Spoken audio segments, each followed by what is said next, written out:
Thank you, Rusela, and merci à tous qui sont venus aujourd'hui. Thank you to the Brain Tumor Foundation as well for supporting these educational events. Are very important for families and for caregivers. I will give my presentation in English, but at any point, if there's a question, I can certainly answer in French. Je vais donner la présentation en anglais, mais s'il y a des questions en français, je suis disponible à répondre. I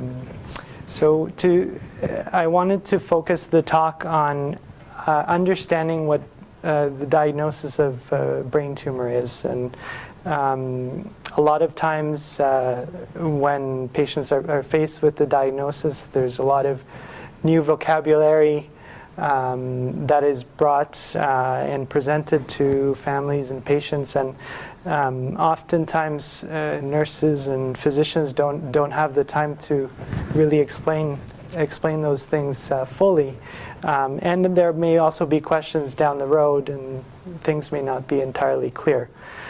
So I wanted to try to address some of those issues in terms of the diagnosis, what a brain tumor entails, why brain tumors arise, and then explain about the treatment, the surgical treatment, why we do surgery, and what to expect after surgery, such as radiation and chemotherapy. And then at the very end, I wanted to discuss how we talk about prognosis in patients with brain tumors, because I think it's an issue that, at least in the clinic, when I speak with patients, it comes up very frequently, and understanding what all the numbers mean and that you're given, I think, is an important knowledge foundation. So that's my outline there. So we're going to talk about how brain tumors are diagnosed, what the treatments and their side effects are, and how the prognosis is determined.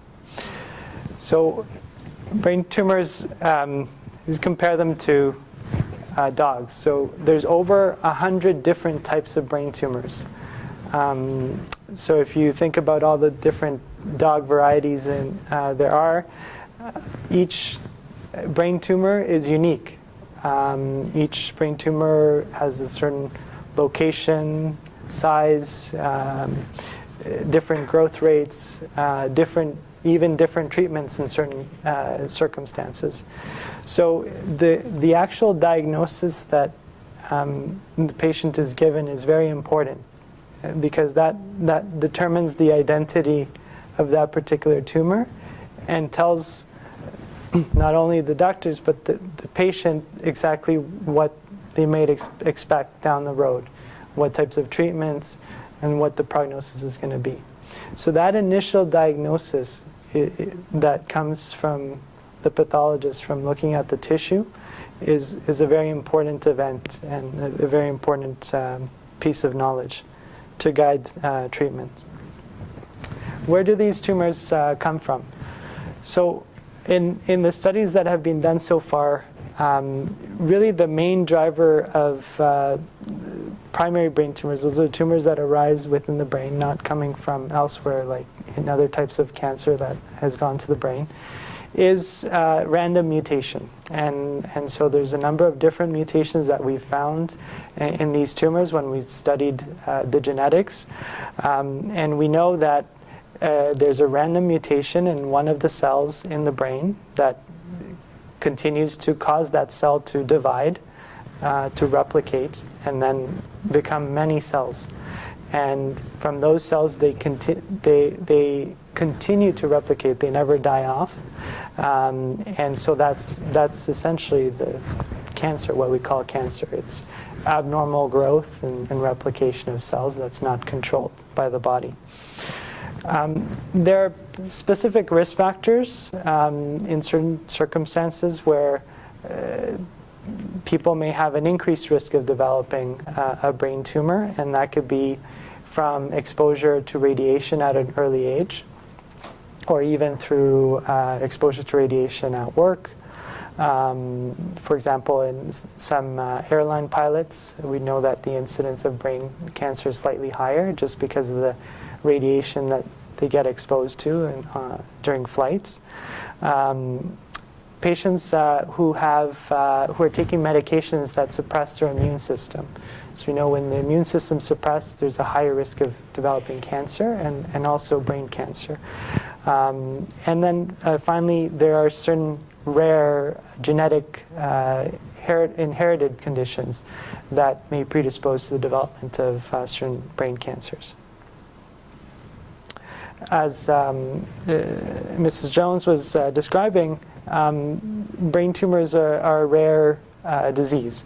And this is just a comparison chart looking at the incidence, so how frequently we see a case of, for example, breast cancer or lung cancer in the population.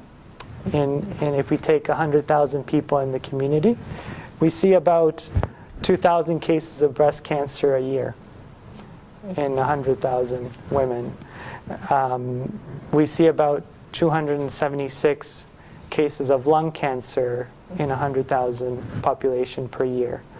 But we only see about 13 cases in 100,000 of malignant brain cancer per year.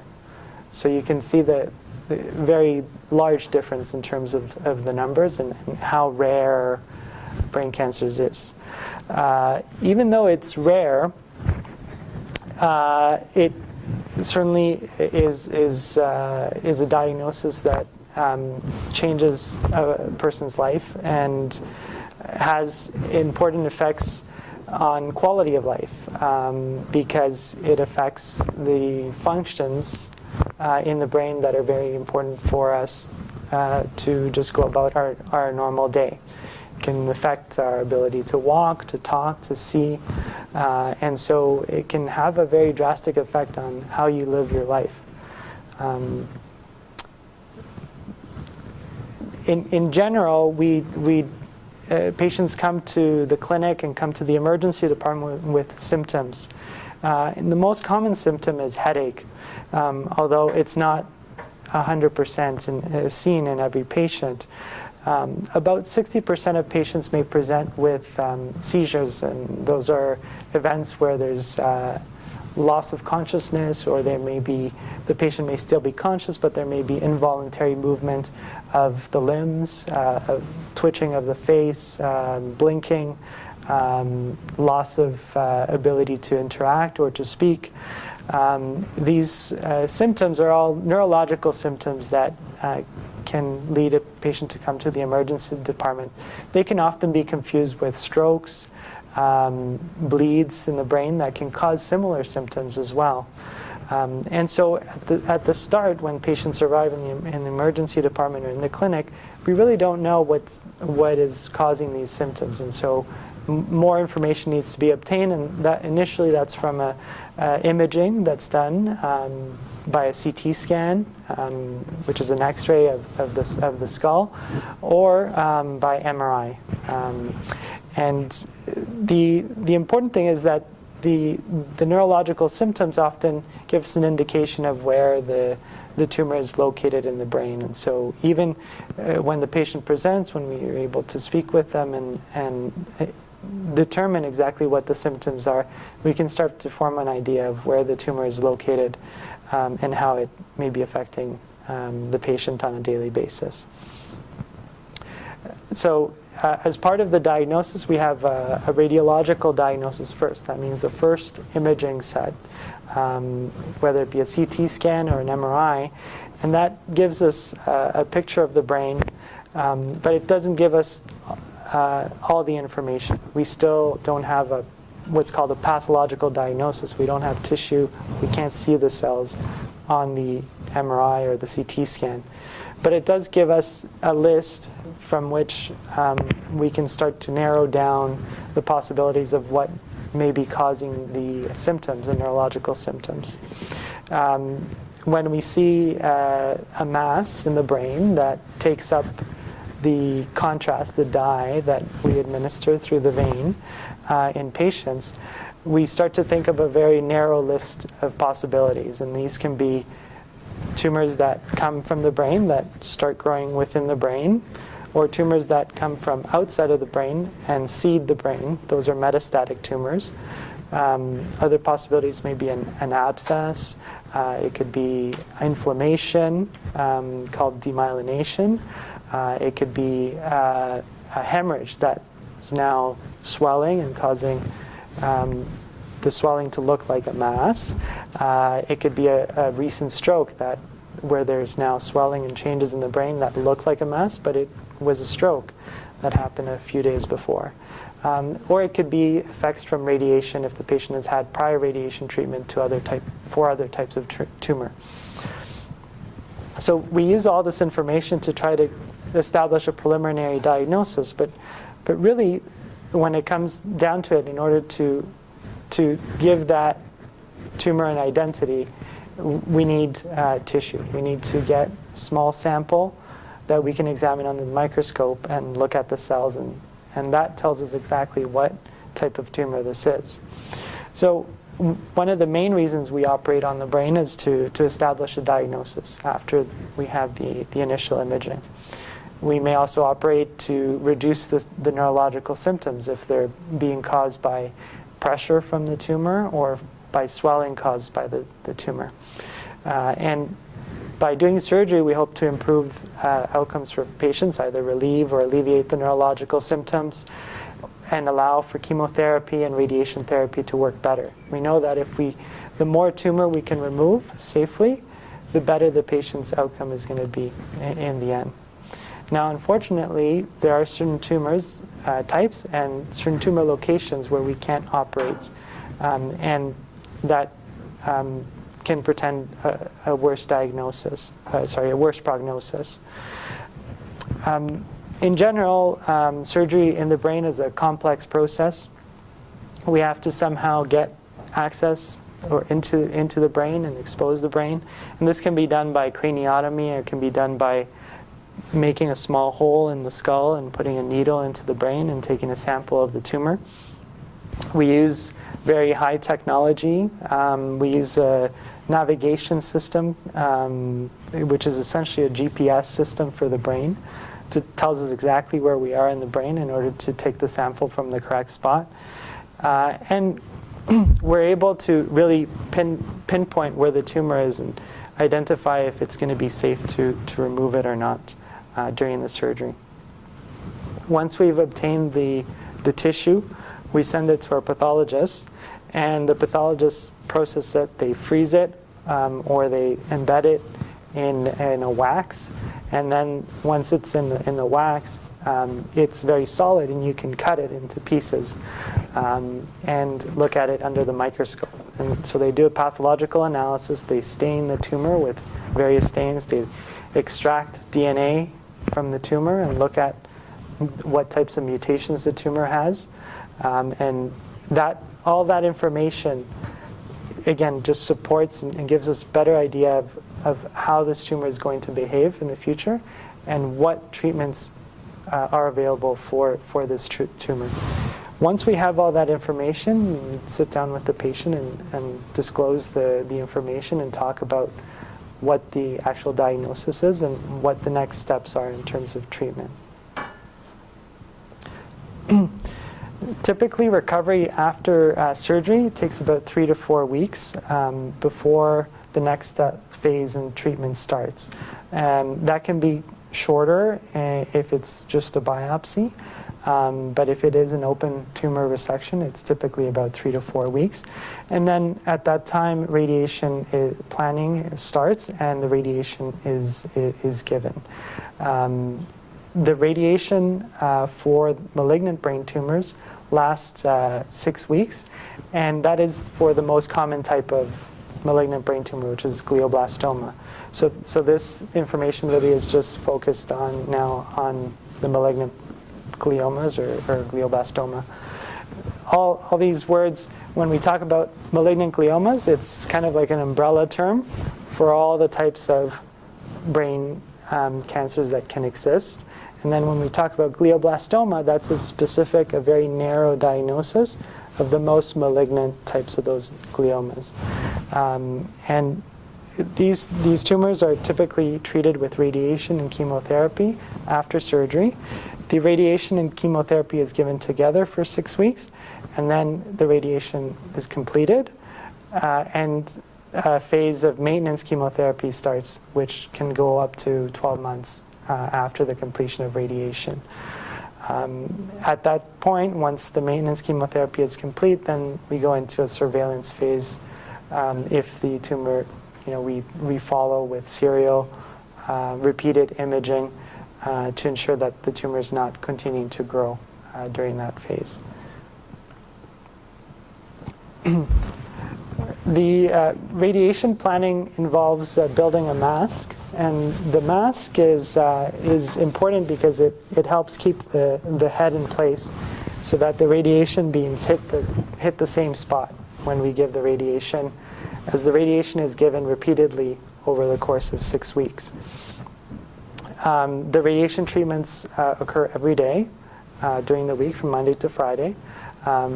We break on the weekend, and then we restart the following week, again, Monday to Friday.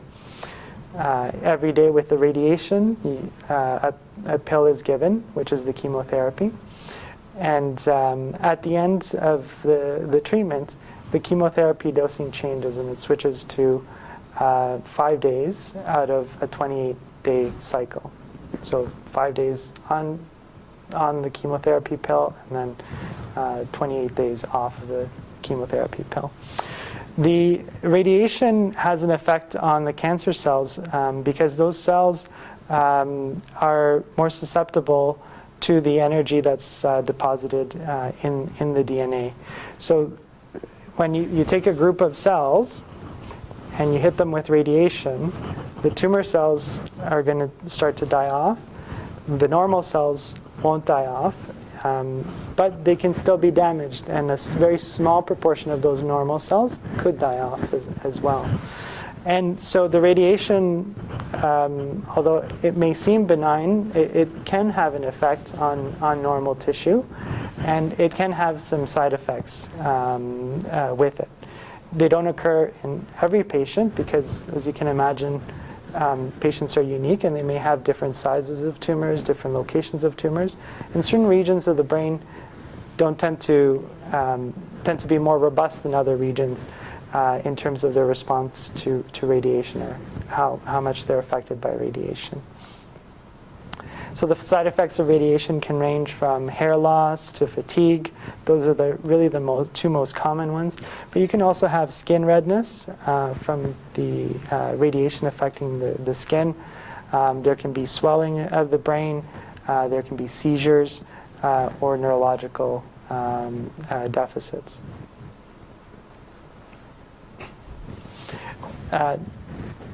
Chemotherapy for brain tumors, really the main therapeutic modality is this chemotherapy called Tumour or temozolomide.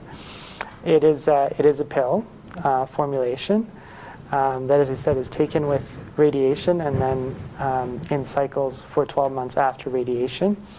It works by damaging the DNA of the cell. So basically the blueprint for the cell's machinery. The cell, when the DNA is damaged, the cell undergoes a process of dying off that's triggered by the DNA damage. As you can imagine, won't normal cells also be affected by this? Yes, that's true. Normal cells are also affected. But the advantage that normal cells have is they have better mechanisms to repair the DNA damage than the cancer cells. And so over time, the cancer cells die off much quicker than the normal cells. And the normal cells can reestablish and continue to function. There is a particular molecular change in certain brain cancer cells that makes them even more susceptible to the chemotherapy and allows the chemotherapy to work better. And we know that this molecular change is a predictor of a better response to treatment, and that's called MGMT promoter methylation. So this is, it's a very difficult concept to explain, but in order to explain it in general terms, it basically, when you have a methylation of the MGMT promoter, it basically causes these cells to have no ability to repair their DNA, the DNA damage caused by temozolomide. So those cells die off much quicker than cancer cells that don't have this molecular change. So for doctors, that's an important marker for us to look at, and we actually test this in the clinic, and we report it on the pathology report. And every time we're treating patients with glioblastoma, we always look for this as an indicator of whether we expect that the cancer is going to respond to the chemotherapy and radiation. So it's very important in getting to the prognosis and allowing us to estimate prognosis. The side effects of chemotherapy, really the most common are GI upset, so nausea, vomiting, stomach aches. But patients can also have fatigue. And because the chemotherapy is not targeted, it affects normal cells and cancer cells, it can affect the rapidly growing cells of the bone marrow. And the bone marrow is very important in producing our red cells and our white cells. And our red cells carry oxygen to all our organs, and our white cells help protect us from infection. So as you can imagine, if those levels are low, then you can start feeling more tired because your organs aren't getting enough oxygen because your red cell levels are low, or you can start to get infections because the white cells are low. Also, it affects the production of what are called platelets, and platelets help the blood to clot. When the platelet levels are low, what happens is that any small injury can result in a bleed. So, for example, if you knock yourself against the edge of a table, instead of not having any bruising, you may develop a large bruise. And we worry about that situation because that can lead to even internal bleeding that is spontaneous. And so when the levels of the platelets get very low, we actually have to stop the chemotherapy treatment and allow them to recover because we worry about internal bleeding. Any questions about the radiation or chemotherapy, how it's given, the side effects? Before we go on to the next. Yeah.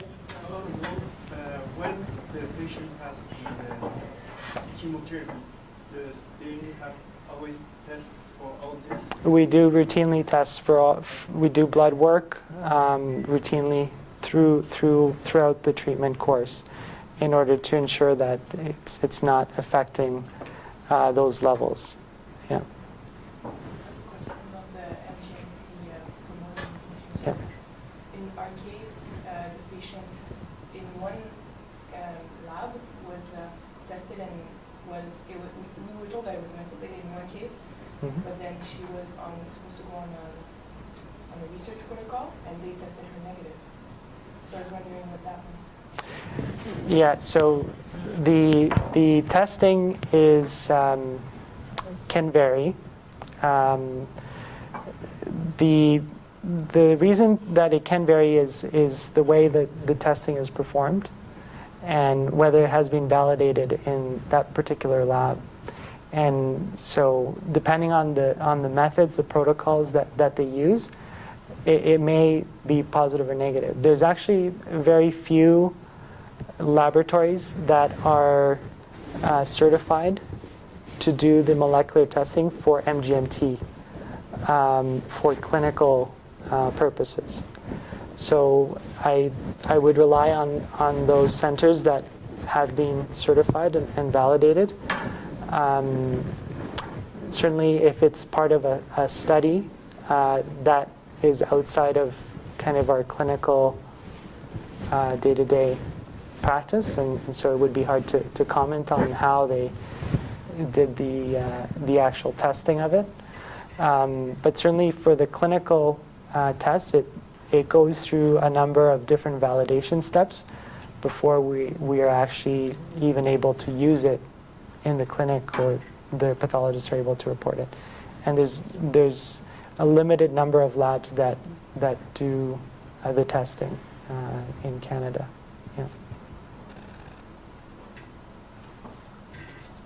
Okay, so for the last part, I just wanted to show a graph, and if you do go online and start to look at, what is the prognosis for the tumor that we've been diagnosed with. You may see all the studies that have been done with the initial studies with the chemotherapy that I discussed and radiation, and then you see the survival curves, and you may not quite understand what these mean. So when we look at a survival curve, they typically show the probability of survival on the y-axis, and they show a time course, either months or weeks, on the x-axis. And the way they make these graphs is they look at a patient population, say 100 patients that were treated, okay, and then at 6 months, they tabulate and they calculate how many patients are still alive at 6 months. So for example, if at 6 months, 30 patients are alive, then that means the probability of survival at 6 months is 30%, 30 out of 100. Okay?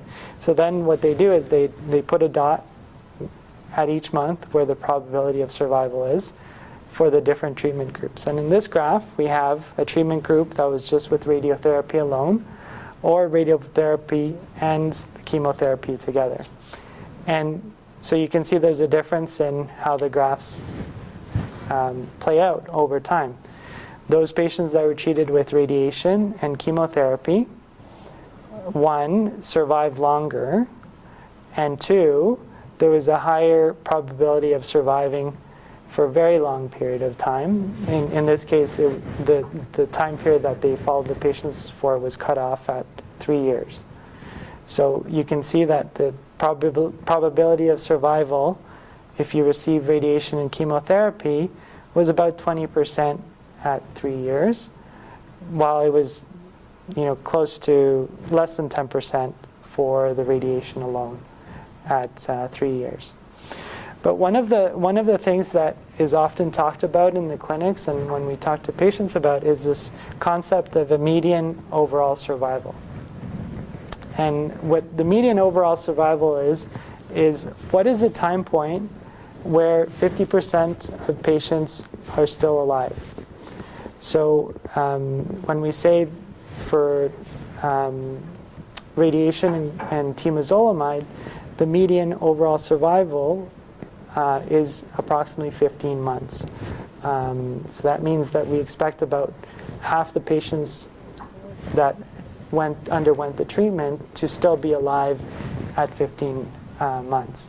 And that's often an important benchmark when we compare different treatments to each other as researchers, as clinicians, but also more and more this information is coming out to patients because you are having now more choices at the time of treatment in terms of deciding whether to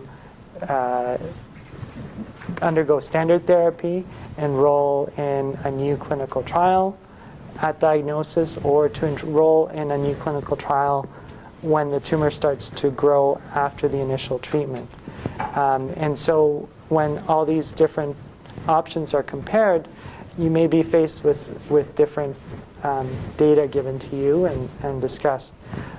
So it's just a way to start to understand the different numbers and what survival probability actually means.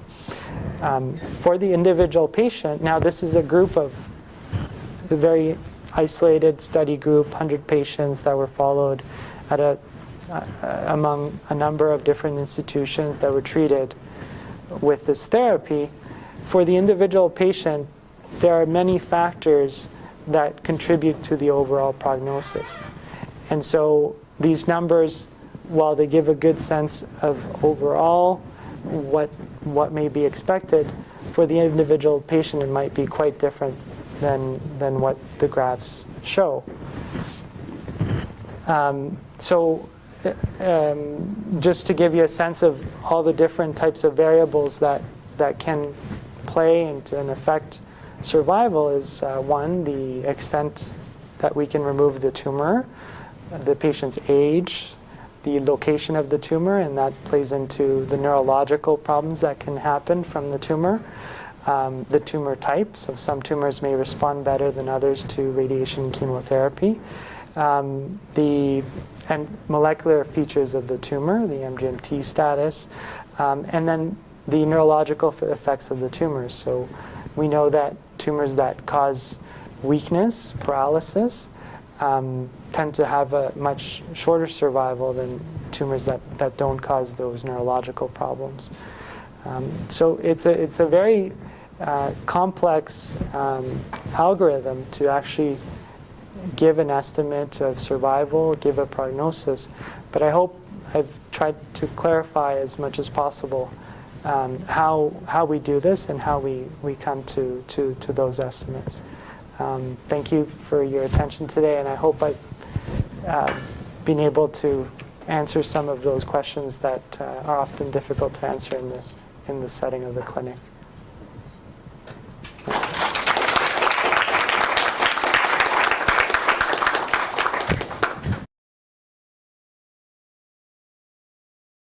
Although I think you already answered, it was just I was wondering why we stop the radiation and continue off with the chemotherapy and not the other way around. There's only a certain amount of radiation that we can give to the brain. So we give a dose, and that's the maximum dose that we can give. So that we can't give more, or else it would start to affect the normal cells in the brain.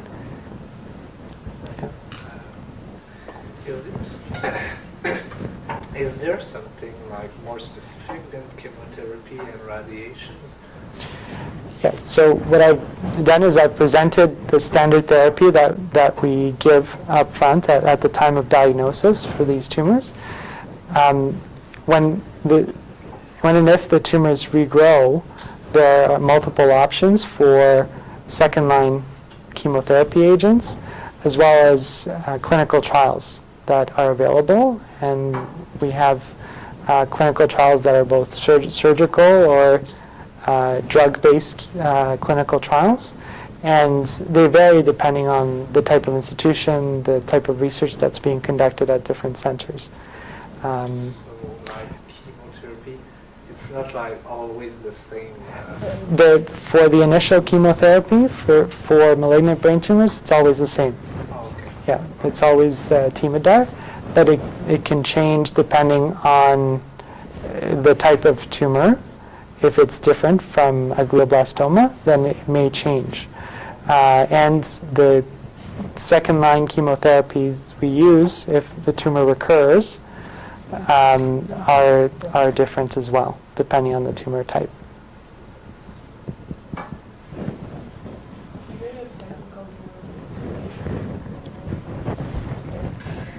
Yeah. So neuroblate surgery is neuroblate is a proprietary system. There are two systems for laser surgery in the brain. Neuroblate is one of them. They're approved by the Food and Drug Administration in the United States. And the approval was given for creation of a lesion in the brain.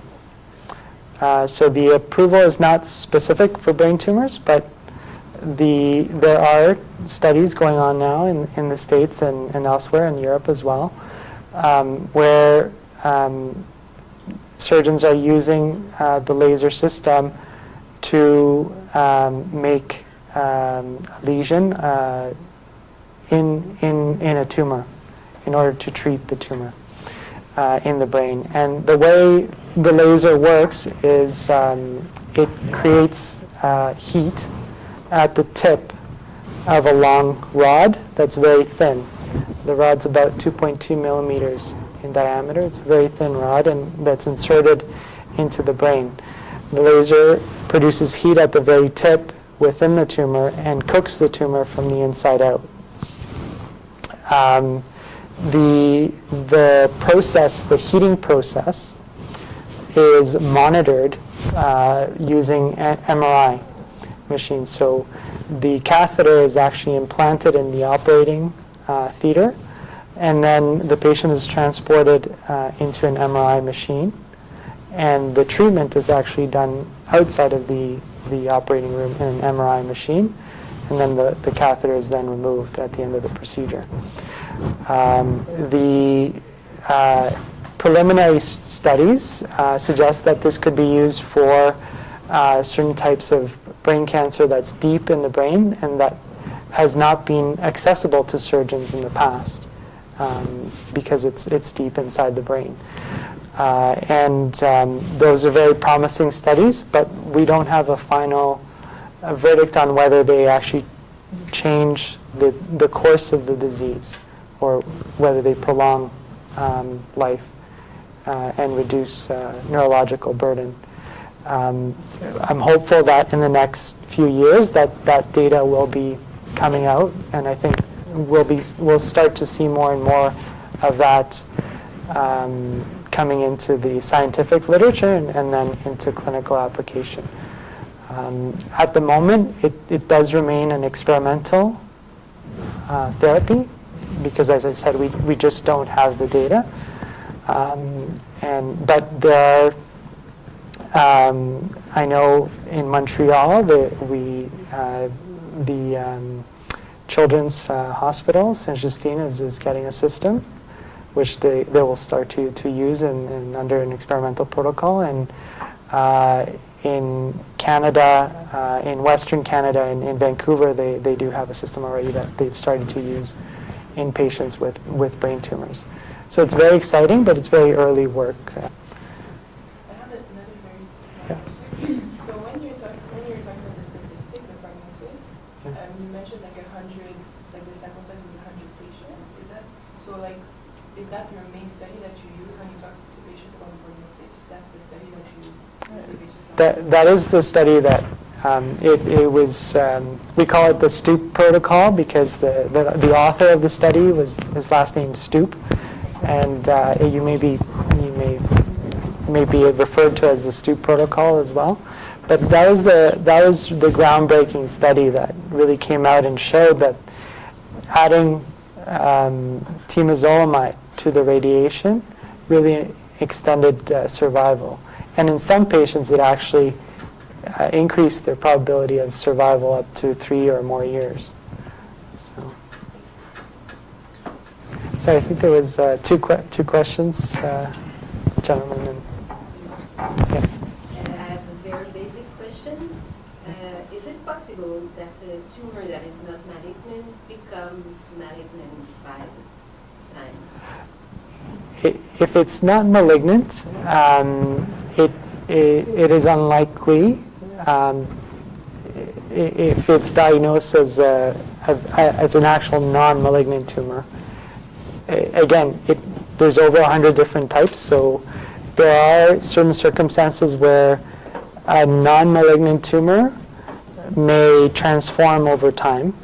That's very rare. What we tend to talk about is the concept of low-grade versus high-grade glioma.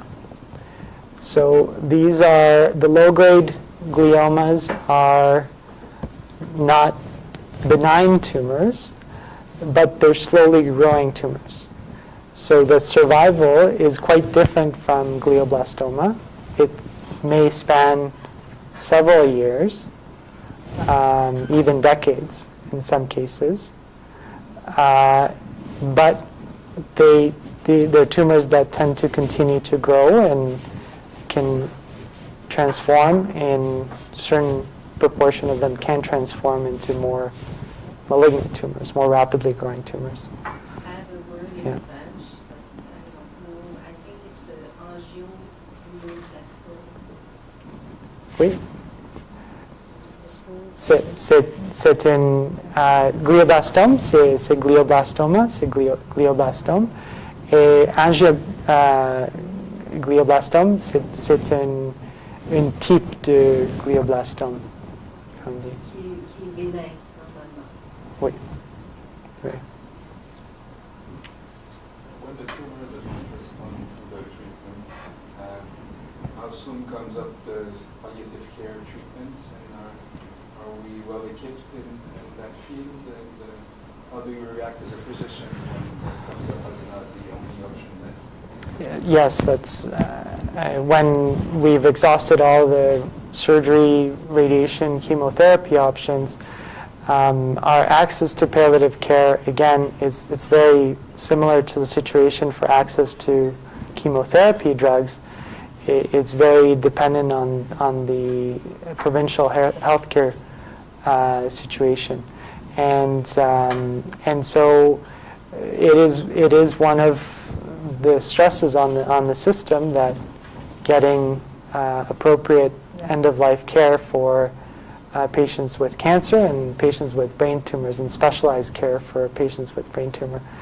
At McGill and the Montreal Neurological Institute, we actually just started an end-of-life program, palliative care program, specifically for patients with brain tumor, and that's led by Dr. Jeffrey Hall. So we are kind of working towards formalizing that process more for patients with brain tumors. Yeah.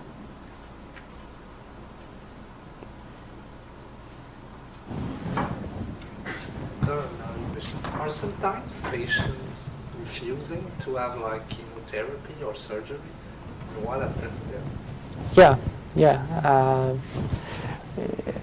We talk about the different treatment options with patients, and some patients may have either beliefs or personal convictions that they don't wish to receive any chemotherapy or radiation, and so we respect their decisions.